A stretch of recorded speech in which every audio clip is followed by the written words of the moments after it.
Manifesto preparation అంటే తయారీ, దాని అమలు మీద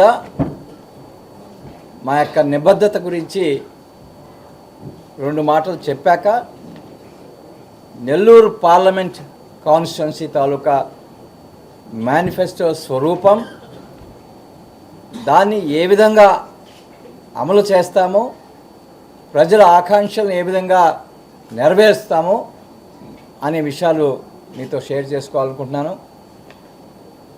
ఈ నెల్లూరు పార్లమెంట్ కాన్స్టిట్యున్సీ తాలూకా మేనిఫెస్టో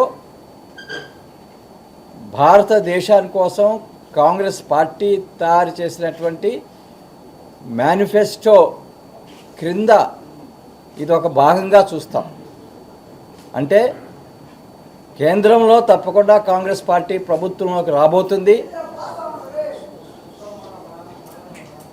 కేంద్రంలో ప్రభుత్వంలోకి వచ్చిన వెంటనే కాంగ్రెస్ పార్టీ తయారు చేసి ప్రజల ముందుంచినటువంటి మేనిఫెస్టో ఏదైతే ఉందో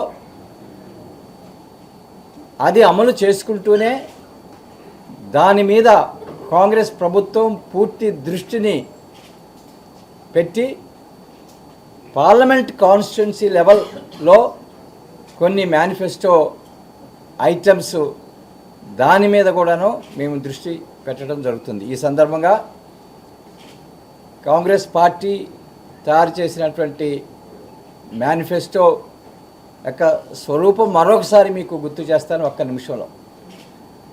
కాంగ్రెస్ పార్టీ యొక్క మేనిఫెస్టో యొక్క ఫౌండేషన్ న్యాయ్. అందుకనే ఆ మేనిఫెస్టోలో ఉన్న చాప్టర్స్, ఆ మేనిఫెస్టో కమిటీలో నేను ఒక మెంబర్ని, ఆ మేనిఫెస్టో ఉన్న చాప్టర్స్ ఒకసారి పరిశీలిస్తే ఏ విధంగా కాంగ్రెస్ పార్టీ మేనిఫెస్టో న్యాయం కోసం నిబద్ధత చూపిస్తుంది అనేది తెలుస్తుంది.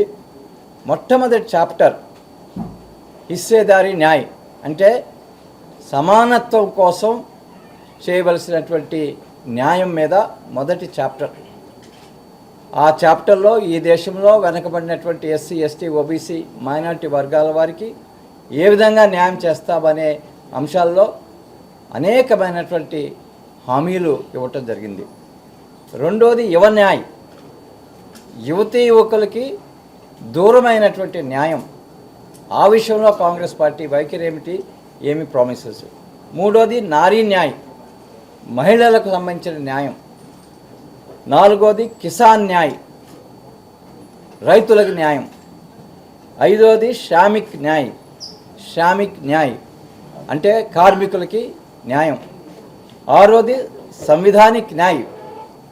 మనం చూస్తున్నాం గత 10 సంవత్సరాలుగా ఏ విధంగా రాజ్యాంగాన్ని నిర్వీర్యం చేసే ప్రయత్నాలు జరుగుతున్నాయి. దాన్ని ఏ విధంగా కాంగ్రెస్ పార్టీ మరి డీల్ చేస్తుంది, ఏ విధంగా రాజ్యాంగాన్ని పటిష్టంగా ఉండేటట్టుగా చేస్తుంది అనే దాని మీద. తర్వాత ఆర్థిక న్యాయ్, అంటే ఈ ఎకానమీ రంగంలో కాంగ్రెస్ పార్టీ యొక్క దిశ ఎట్లా ఉంటుంది, ఏ విధంగా మ్యానుఫ్యాక్చరింగ్ సెక్టర్ని బాగా ఇంప్రూవ్ చేస్తారు, ఎంప్లాయ్మెంట్ జనరేట్ చేస్తారు, గ్రోత్ విత్ ఈక్విటీ ఏ విధంగా చేస్తారు అనేది. రాజ్య న్యాయ్, మనం చూస్తున్నాం గత 10 సంవత్సరాలుగా సెంట్రల్ గవర్నమెంటు, స్టేట్ గవర్నమెంటు, ఈ ఫెడరల్ రిలేషన్స్లో చాలా ప్రాబ్లమ్స్ కనిపిస్తున్నాయి. దాని మీద కొన్ని కమిట్మెంట్స్ ఉన్నాయి. తర్వాత రక్షా న్యాయ్, మన దేశానికి సంబంధించినటువంటి సెక్యూరిటీ విషయంలో. ఫైనల్గా ఎన్వైరన్మెంట్ న్యాయ్. ఈ న్యాయ్ అన్నిటి మీద కాంగ్రెస్ పార్టీ ఇచ్చినటువంటి మేనిఫెస్టో ఇది ఒక మాస్టర్ పీస్. దేశ అభివృద్ధికి, దేశ సంక్షేమం కోసం చాలా మంచి అంశాలు అందులో పొందుపరుచున్నారని ఎంతోమంది కొనియాడారు.